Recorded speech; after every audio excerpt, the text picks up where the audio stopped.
اسلام کو اس سے الگ ہٹا کر باقی جتنے ریلیجنس ہیں دنیا میں وہ سارے کے سارے اس معنی میں انکمپلیٹ ہیں کیونکہ وہ انسان کی اجتماعی زندگی میں کوئی تعلیمات نہیں دیتے ہیں۔ دنیا کے جتنے بھی نظام اور سسٹمز ہیں وہ انکمپلیٹ ہیں کیونکہ وہ صرف اجتماعی زندگی میں انسان کی رہنمائی کرتے ہیں اور وہ بھی اپنے آپ میں انکمپلیٹ نظر آتے ہیں۔ اسلام ایک مکمل ایک کامل دین ہے کیونکہ یہ انسان کی انفرادی اور اجتماعی زندگی میں رہنمائی کرتا ہے۔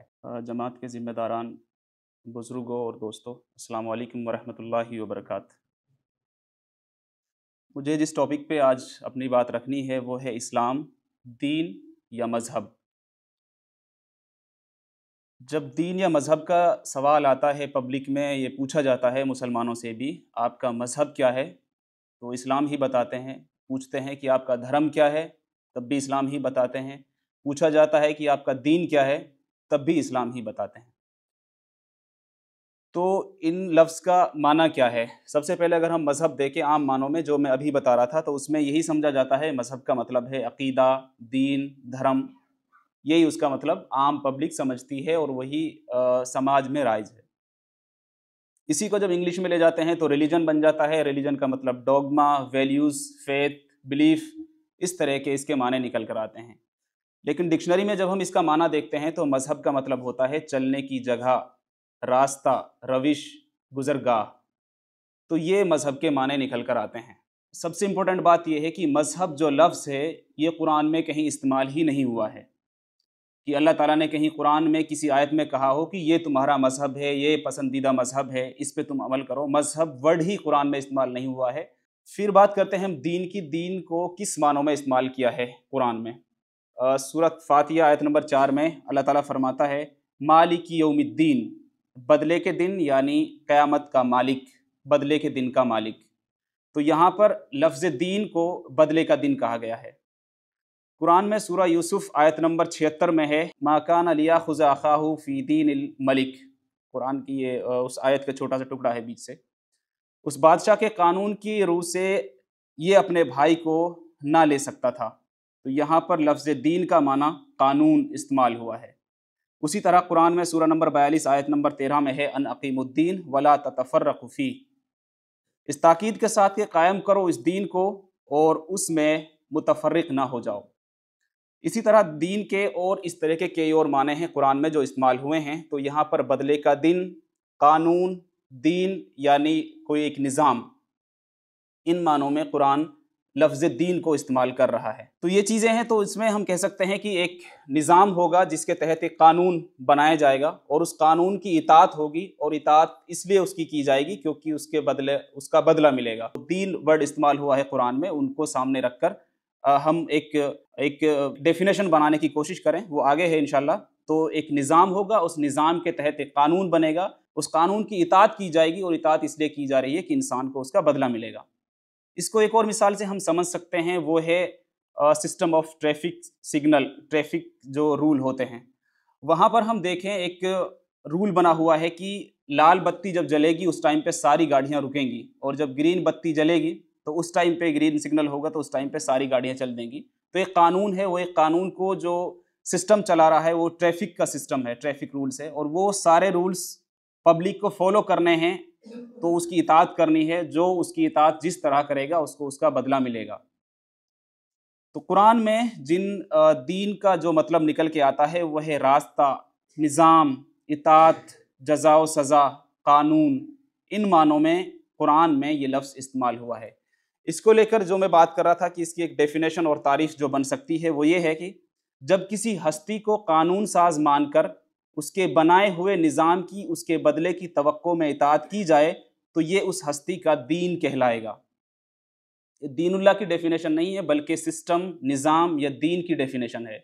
جب کسی ہستی کو قانون ساز مان کر اس کے بنائے ہوئے نظام کی اس کے بدلے کی توقع میں اطاعت کی جائے تو یہ اس ہستی کا دین کہلائے گا، نظام کہلائے گا۔ اگر ہم ماضی بعید میں نہ جاتے ہوئے ماضی قریب میں ہی دیکھیں تو 2-3 نظام یا 2-3 سسٹمز کی میں بارے میں بتاؤں۔ ڈیموکریسی کو بعد میں ہم ذکر کریں گے، اس سے پہلے ہم بات کرتے ہیں دین الملک، بادشاہت، اور اسی میں ہم ڈکٹیٹرشپ کو بھی ایڈ کر لیتے ہیں، بات سمجھنے میں آسانی ہو جائے گی۔ ڈکٹیٹرشپ میں ایک آدمی، سخت قانون ہوتے ہیں، بادشاہت جو ابھی عرب کنٹریز میں کچھ حد تک موجود ہے۔